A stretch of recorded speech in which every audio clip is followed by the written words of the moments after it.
All right, so Katie is visiting us from Monterey, California, beautiful town, and she has a lot of experience in both raising a family of young children and running a successful juice business. Here's Katie Raquel.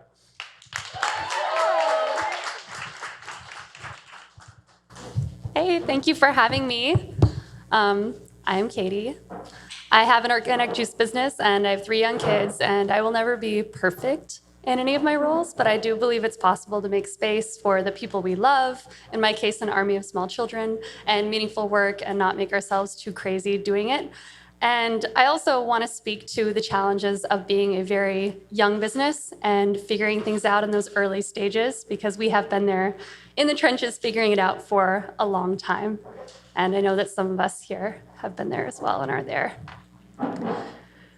So I started my business 5 years ago up in Monterey, Katie's Cold Press. And at the time, my daughter was a few months old. And I was an early childhood educator. I was a kindergarten teacher at a military after-school program at the time. And I loved my work and I loved my coworkers, but I'd always been interested in business. And as a young mom, I was trying to figure out how to feed my daughter in a way that we felt like was sustainable and was really aligned with our values. And I kind of stumbled into the world of plant-based living. So I'm following Chris Carr and Joe Cross and reading the China Study and following Forks Over Knives and, just going into that deep hole of Netflix that you can fall into if you're interested in plant-based living. And I kept coming across juicing, which is something that I had never done before, but I was intrigued. So I borrowed a juicer from a friend and I started testing recipes. They turned out really bad at the beginning, but I was curious, so I kept testing. And they got better. And I started sharing them with friends and drinking a lot of juice myself and feeling better than I had in a really long time. And it occurred to me that maybe this is something I could do. I could start a juice business. So I ran the numbers, and for me at that time, it was not at all possible. I know that some people at this conference can just jump right in and start a juice business and make that happen. For me, I had bad credit and lots of student loans and medical debt and no business experience and no financial partners and a brand new baby. So I was not an ideal candidate for an SBA loan at this time in my life. But I was curious, so I kept researching, and I came across the concept of a juice truck. And if Jordan's book, How to Start a Juice Truck, had been out at that time, I would have bought it. My plan would have been way better, but at the time, it was kind of shocking how little I knew, even after months of research on juice business. But I did something in those few months when I was first starting out that was kind of risky at the time. I started telling people about my big, crazy idea, and I started asking them for help. And this is kind of scary, because if you have a big, crazy idea and you tell people about it and then you don't follow through, they will know, and it could be really embarrassing. And if you ask for their help, you may feel like you've wasted their time. So I just kind of got over that, and I told people what I was doing anyways, and I asked for their help. And a friend recommended that I enter a local business competition called the Startup Challenge. And the Startup Challenge up in Monterey carried a $10,000 prize, which was big money to me, still is big money to me. So I entered and I spent a few months on my plan, and I won that money. And thank you. So that's how I got started. Now when you win the Startup Challenge, they give you this comically big check that you stand in front of and you have your photo taken, and then you take it to the bank and put it in. 4 years ago, they didn't really have their act together, so it took about 5 months to get that money, and it was only 75% of what it was supposed to be. It's much better now. So beyond that, this part's on me. I had underestimated the cost of starting my juice business. I didn't realize how much it was going to take. So I had to get creative, because I was in the same financial position that I was in before the challenge, still couldn't get an SBA loan. So I went to these friends and family who I'd been telling about this business and who'd been following me and who knew that I had integrity in my personal life. And they lent me about $6,000 that I combined with the prize winnings to get started out of a commercial kitchen in Watsonville.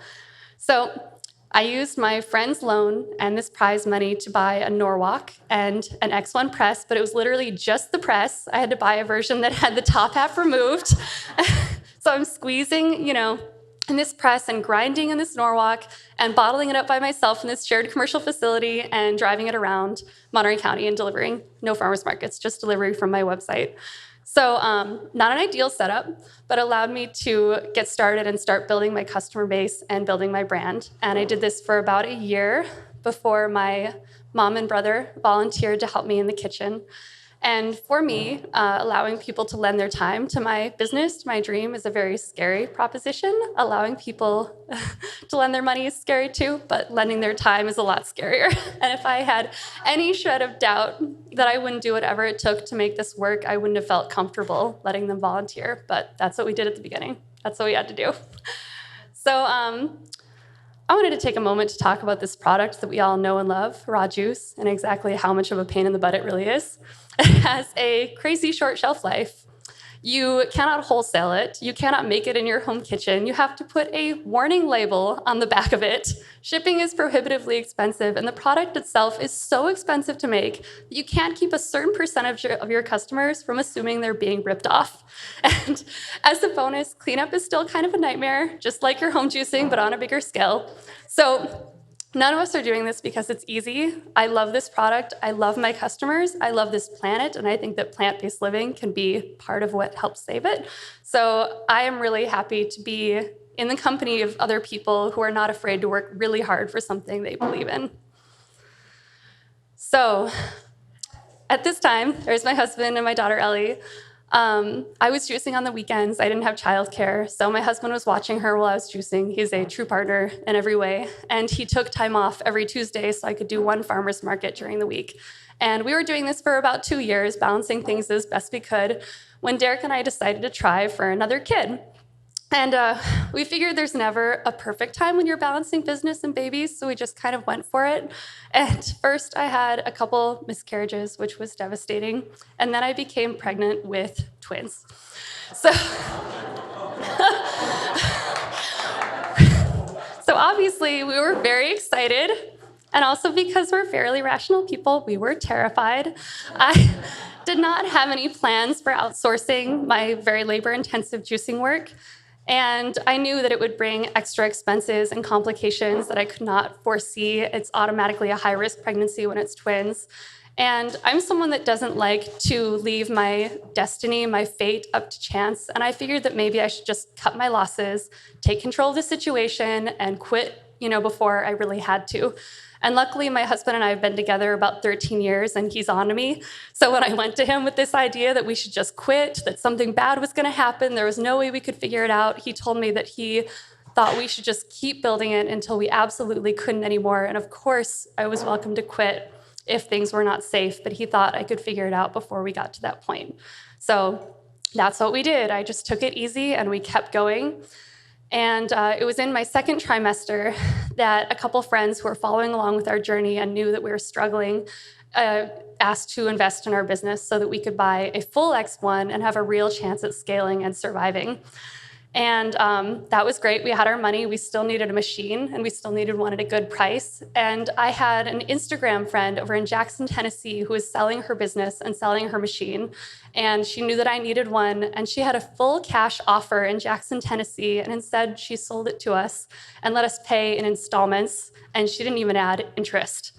So I am a big believer in connecting with other juice companies and supporting each other and helping us through these tough spots. Like, we are the best people to do that for each other. And that's what they did for me.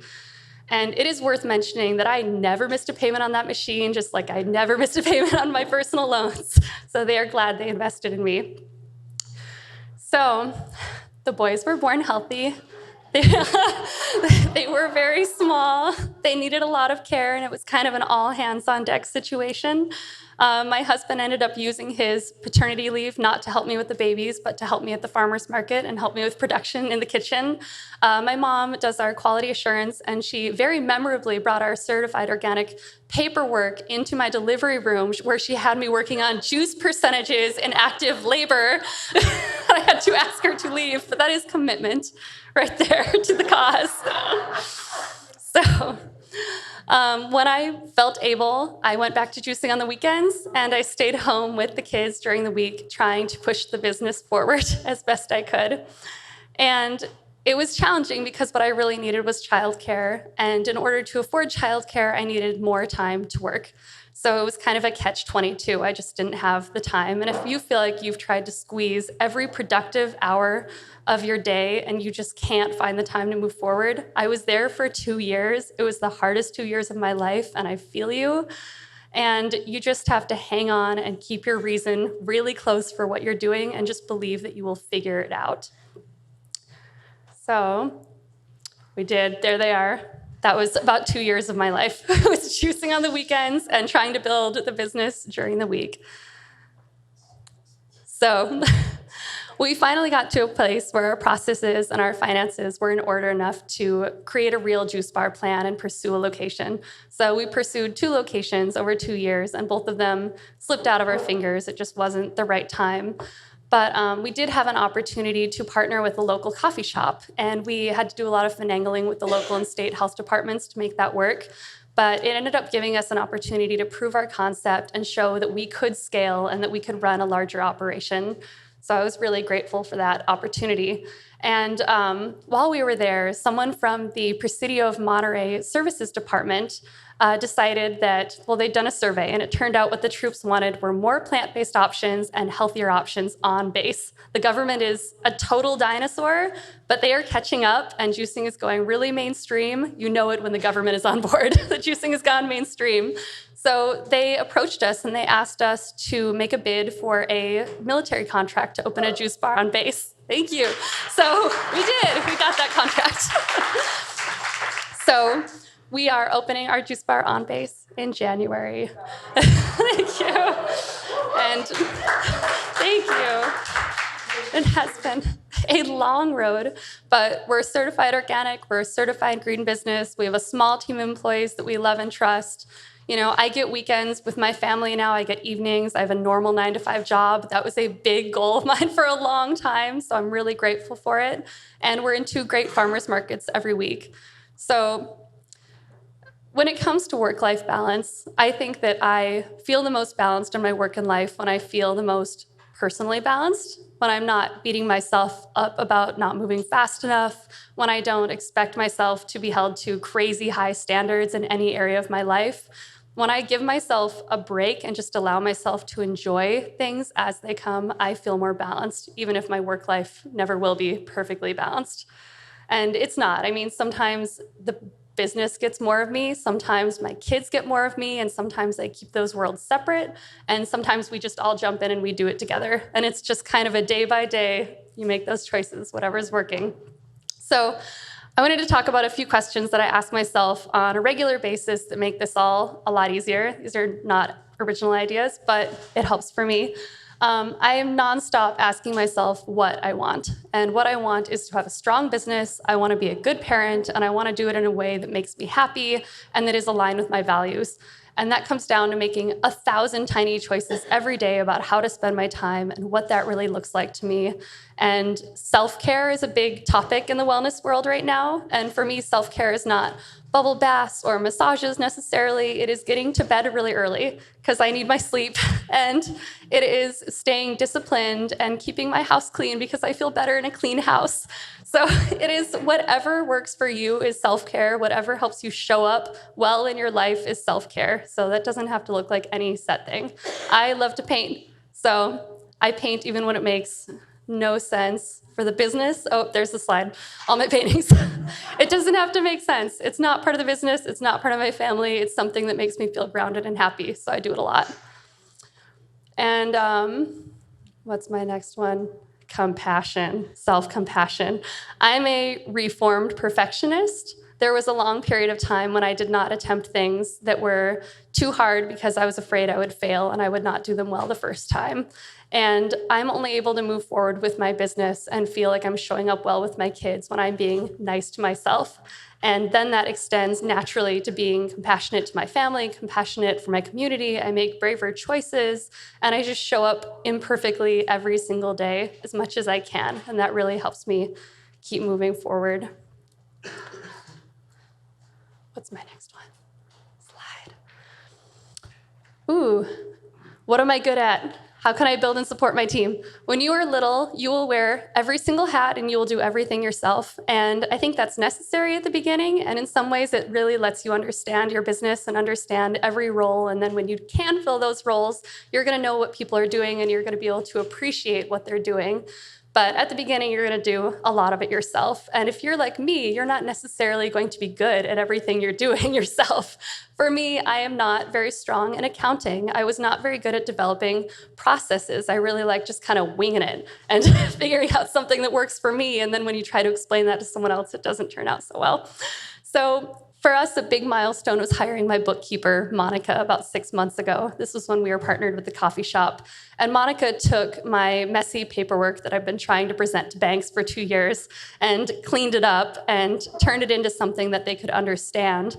And now they're looking at my formerly messy paperwork, and they're seeing a business that can really scale and can grow.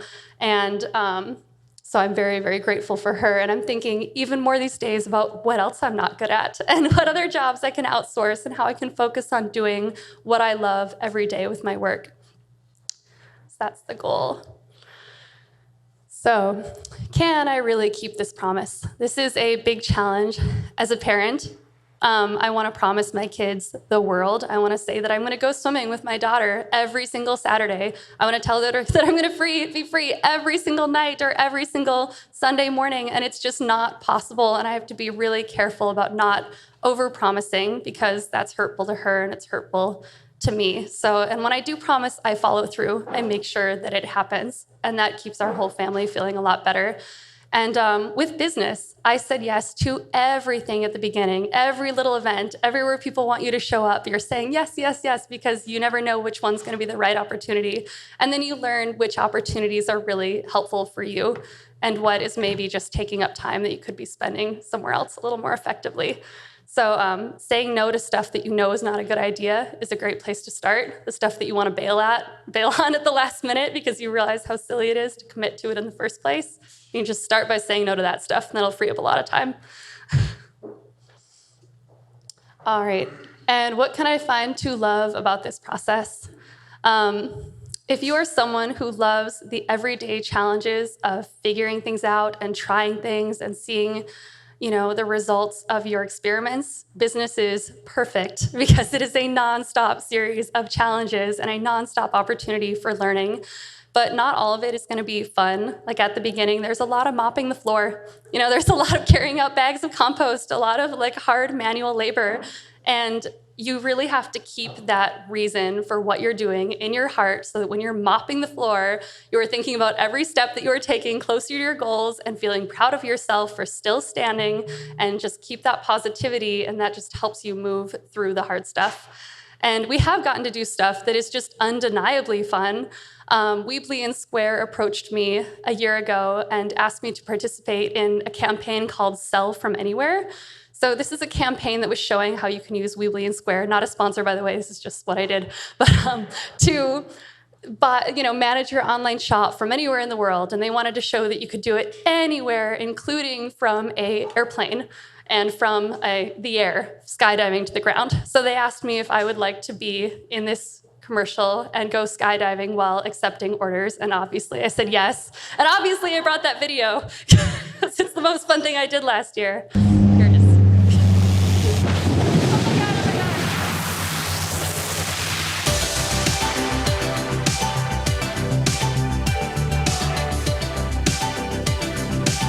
It felt crazy leaving my day job to start my own business. There's so many unknowns. You put all this time and effort into something, and it becomes more than just making money or selling a product. It becomes a part of who you are. I mean, you're putting yourself and your idea on the line. It's exhilarating. It gives us a sense of fulfillment and purpose and progress forward in something that we love. I try to stay positive and not to feel bad when I fail, and just try to get stronger and more resilient for the next challenge. Doing something that speaks to my passion every day is really important, and it's something I'm really glad I did. That was so cool! You made it!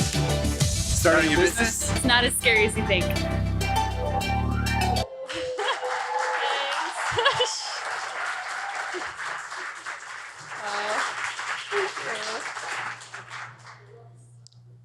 So, all Sorry, there's nothing else that exciting the rest of the presentation, but I did bring a lot of resources. I am a big reader. There are a lot of different ways to learn. I love to learn by reading. Some of you like to, oh, I'm so glad you're taking photos. I'm also gonna send this to, Juice kind of has this. They say they'll make it available. Yes. So these are books that support business or parenting. When I was pregnant with the boys, I had a lot of bed rest. I read 52 books in a year. This is a lot of them. This is the cherry-picked good ones.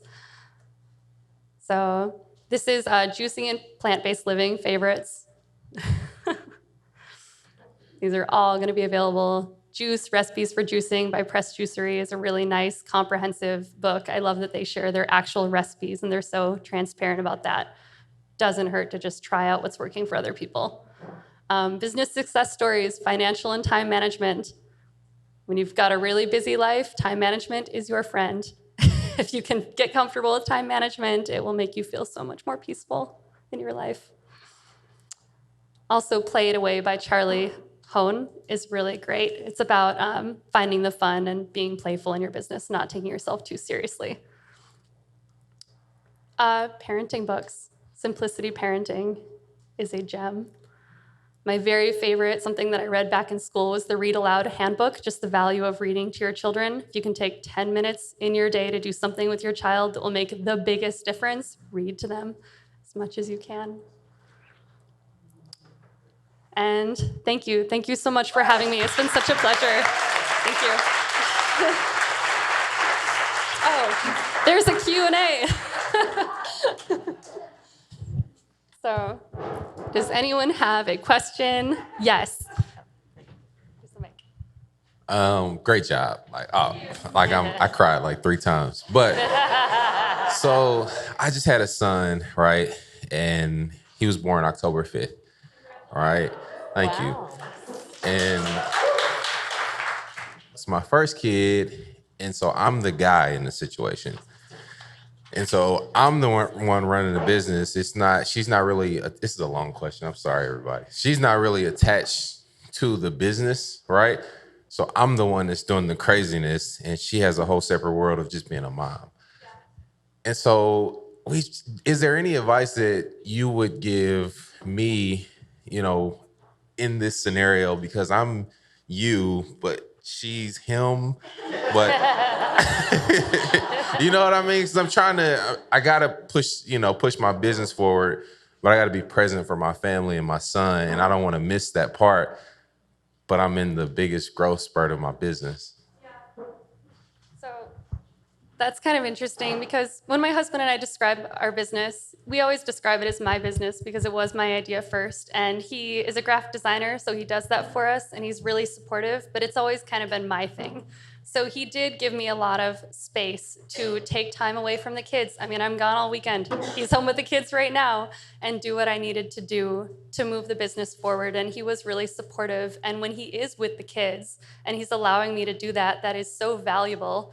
It's just as valuable as the business. In a lot of ways, it's more valuable than the business. So there's as long as you're communicating and you're each appreciating each other and each other's roles, that goes a long way for us. We tell each other when we appreciate, every little thing that we do for each other. And that just keeps you both feeling positive about the sacrifices that you have to make, inevitably, to make it work. Yeah, good job. That's awesome. Yes. Hey, Katie. How do you find time to read so much? Like how do you? I always buy books on Kindle, and then I end up only reading like some of them. So yeah. How do you stay disciplined and actually finish all those books?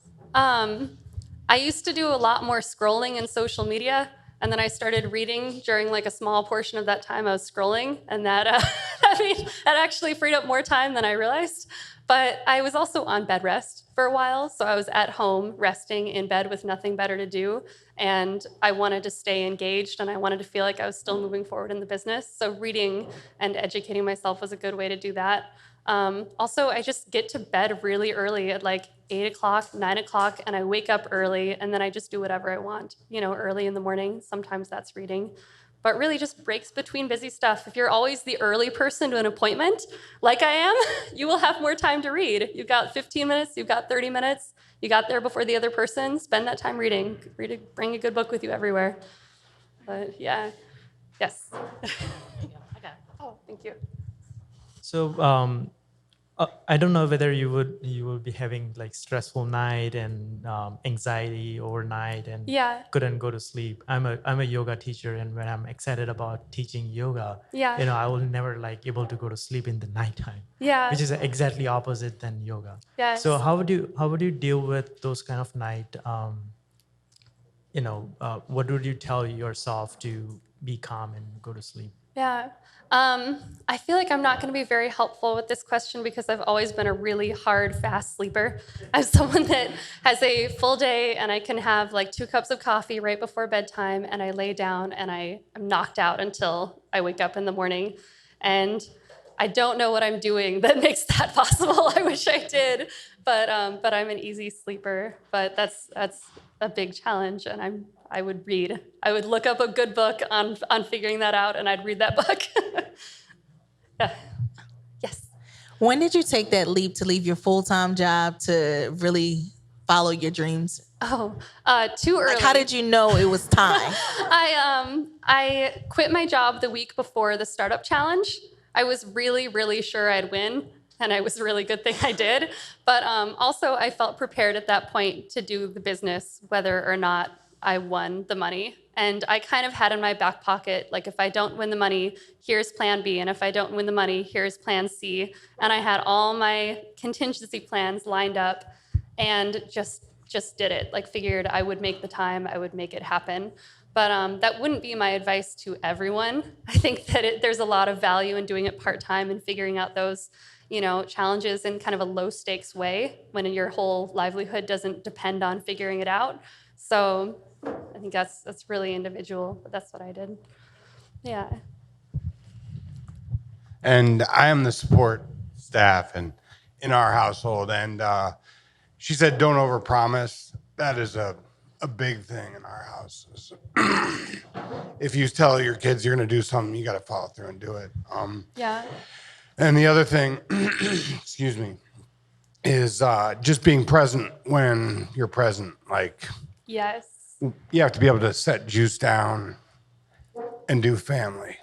Yeah. I found that, like, if I am home with the kids and my husband in the evening and I have an important email, I'll tell my husband and I will physically go in my bedroom and I will lock my door, because if I don't lock the door, the kids will come in after me. And I lock my door and I take care of that email and I come back out. And for kids, that is better. Not seeing you for a few minutes is better than seeing you looking at a phone.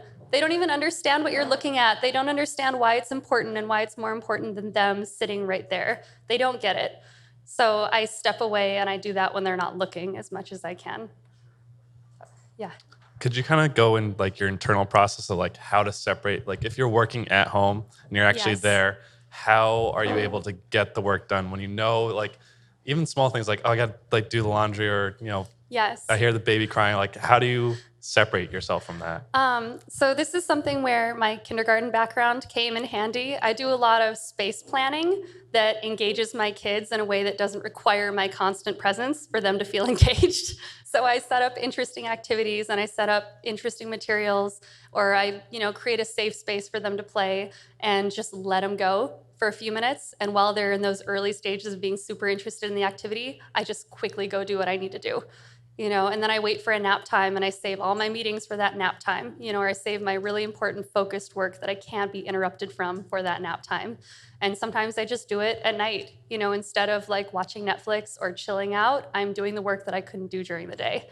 And that's where really you've got to have like a big motivator, because you're giving up almost everything but your business and your family. So those two worlds, your business and family, better be really fulfilling, because there isn't much left over in the day. Thank you. Yes. Oh yeah.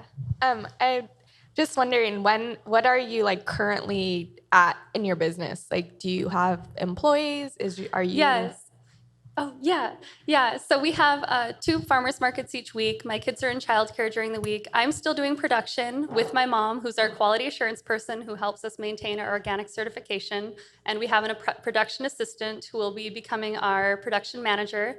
and we already have the 2 staff, figured out who are going to take over for us in the kitchen.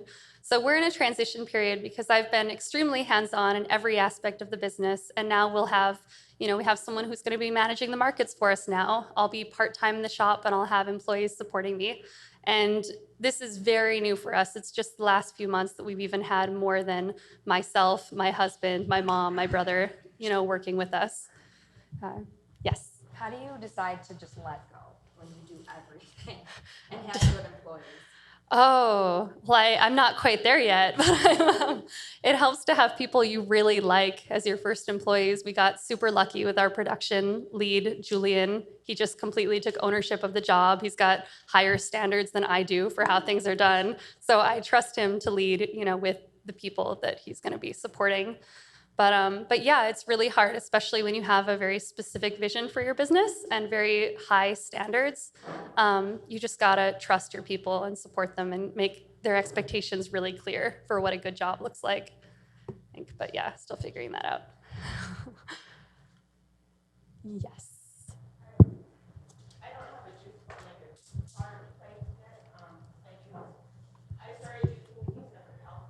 Yeah.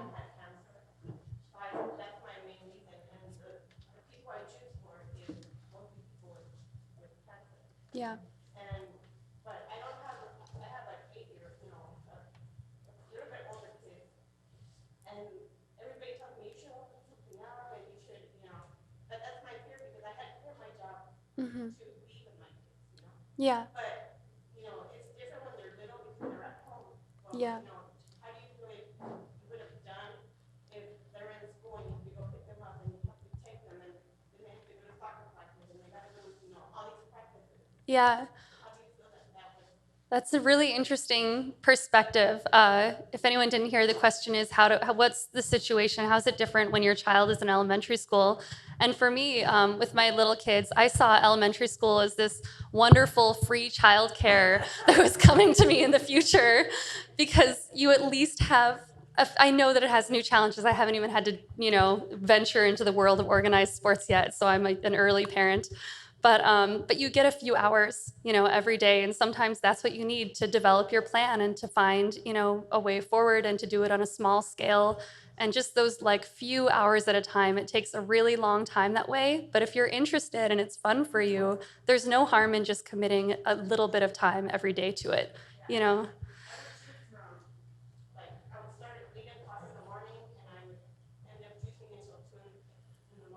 Yeah, you need a next one. That's what I was doing. Yes. It took 4. Oh yeah, kale on the ceiling. I remember. Yes. Yes. Good. Yes.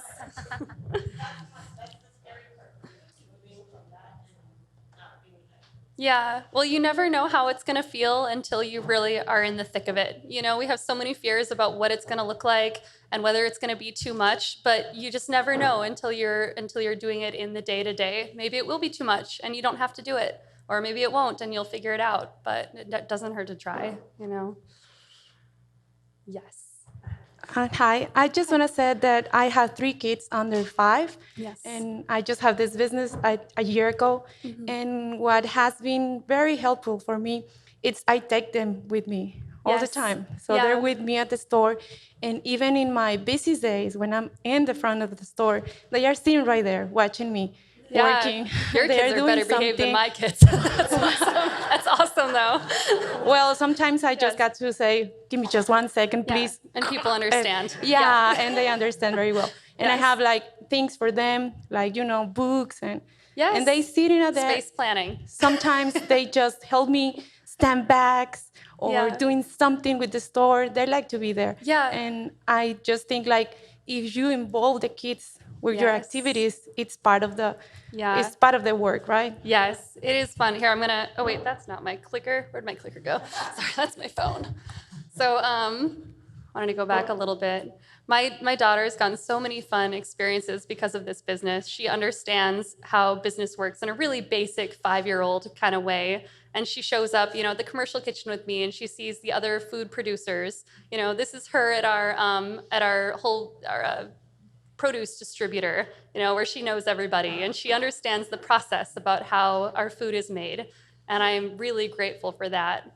And she gets to see her mom doing something that makes her happy. And I want my daughter to grow up and do something that makes her happy, whether that's having kids or having a business or either of those, whatever she wants to do. But she sees her mom happy. I think that's important. And working hard. Thank you. Yeah, working hard. Yeah, she's going to be a hard worker. And I just want to add something small. I pick them up from school at 3, and at that time, I just go. I have like lunch with them. Yeah. We do homework, and then I get back to work. And they know that that's our time, like our little time. Yes. For my daughter and I, it's Thursday afternoon. I pick her up after the Carmel Farmers Market, and we do a fun activity. And, I don't promise her that every single Thursday we will do that. But so far, for the last 2 months, every Thursday we've done it because it's kind of, sacred time. But yes. When you do the coffee shops and blueberry bakes and stuff like that, how are you? I've noticed since I've been here, you can get as technical with KPIs and ERP systems, or you can be super down home just trying to sell as much juice as you can. But how are you taking your juice to another business and making that so that your product loss on a short shelf life? And how do you know what your stocking levels are and all that if you're just kind of being... Yeah, so there is a small amount of waste, but we track what has sold, of what flavors, and we try to get a read for what's, a realistic amount of sales. Then we make a little bit more than that because we never want it to run out. But we don't do wholesaling because you can't wholesale raw juice. It was a partnership and we were subletting. And, all the liability was on us. If there was any waste, it was on us. Sales went directly through us. And at the military base, it's actually our own juice bar that we're starting. So we will be, managing the entire space. And we have our own, tiny attached commercial kitchen where we're doing raw food production. So that's a completely different world, very slow moving with a lot of requirements. Yes. Like on Sundays drinking 50 juices yourself, or is there guess wrong? What are you doing with the extra? Yeah, my husband has some really happy coworkers. I bring them raw juice after markets, and I bring them raw juice, that didn't sell at the coffee shops, and we try to keep that to a minimum, but it's either that or you're going to run out of product. And what I really don't want is customers coming to find an empty shelf of juice and feeling like they can't depend on coming to that location for their juice. I'd rather have a little extra and drink it myself. So. What do you think your rate percentages are? Oh, it's like 10%, if not less. Yeah, 5%. Yeah, we keep it pretty tight. And sometimes we get caught on an event, like new event. Yes. The event will fly. I've lost so much money at events.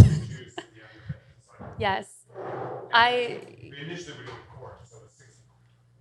Yes. 60 bottles of juice. Yeah. To eat that or to drink that is a tough nut for a family. Yes, yes, it is. We did that at the beginning. We would accept, any event, and people who are running these events are always so optimistic. They're like, we're gonna have 200 people. They're gonna be so thirsty. You're gonna do great. This is exactly what they need. And you're like, yeah. And you show up with your coolers and just crickets. You sit there for 3 hours, like. So we do some annual events that we know we can depend on to do a certain level of sales. And then we have 2 strong farmers markets. They're very consistent every week, almost all regulars. So we don't have a lot of waste from those markets. Yeah, but it's tough lessons. Yes. Thank you. Okay. Hi. Hey. I was listening at you earlier saying that you go to bed at 8. That's pretty amazing. We have 2 juice bars. Mm-hmm. We have a facility where we juice as well. 30 employees, 6.5 years old. And Wow. we've been running the business for almost 4 years now. And I wanted to ask you, how do you go to bed? Like, how do you make it happen? Because I feel like if I have that 2 hour with my son, Yeah. which most of the time I get phone calls or emails or like I keep checking my phone. It's so difficult Yeah. to put it down in a way. And I'm trying to get that time with my son. Yeah. But after that, I know I should go to bed because I Yeah. have my whole week, I get tired and it's rough. And Yes. so any tricks on just letting go and going to bed and just like, because there's so much you can do in one day, and I feel like if I don't do it after, like I'm gonna miss out on it, and I have to like keep going all the time. Yeah, it is really hard, and part of it for me is having realistic expectations. So I have realistic expectations about what I can do in a day, and I know what my priorities are. I do the most important work as early as I can. You know, I try to disconnect with my kids when it's possible, and then I know that for myself, my sleep is a priority. It's what keeps me going. So I just do it, even if there's something that might be like a better use of that time. Because I've already decided, like, this is my priority. This is what works for me. This is what makes me feel good and do, you know, maybe faster, high quality work first thing tomorrow morning. But some people do work better at night. You know, maybe you work better at night and that's working for you and you feel good. Oh, then don't do it. Oh no, it takes me longer. Yeah, but it's okay. It's okay to choose to sleep. It's okay to need a lot of sleep. I know that we hear from entrepreneurs who are like killing it on 4 hours a night. Like, that is not me. That's okay. You need sleep. Sleep. Yes. Hi. This may have already been covered, but in case it hasn't, are juicers promoting recycling of plastic and glass as they go? Yeah, so we use only glass bottles. We're a certified green business, and that's how we've been running it since pretty much the beginning. We did like a brief foray into plastic in the first year, but we've been glass ever since. And we don't do bottle deposits, but we get about 50% of them back from market customers anyways, just because so many of our customers are regulars. And they'll return their bottles, and we, you know, scrub and sanitize them. We use vinyl labels that go right through the sanitizer and just stay on, which saves a lot of time. And our delivery customers, we deliver to their homes, and then the following week, we just pick up their bottles from their doorstep. So that's one of the reasons we don't do deposits, because you're not going to give someone $15, $20, you know, on their doorstep when you're taking their bottles from them. So that makes it simpler for us. you. Yeah. We'll do one more question.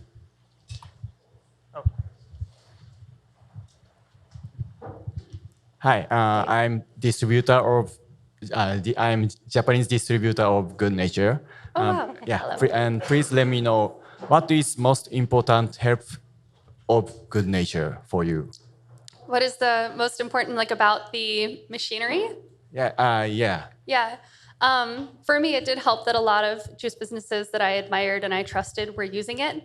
I like learning from other people's successes and mistakes, because it's a lot cheaper than making those mistakes myself. So when I saw companies that I believed in using this machine and saying that it was reliable and efficient for them, that was kind of the proof that I personally needed to start exploring it. And, you know, I like the blog. I've been following it for years. I like a company that I think respects its customers and is actually supporting their customers in an ongoing way. So I feel like I get that from Good Nature. So thank you. Thanks, Charlie. Good question, Con.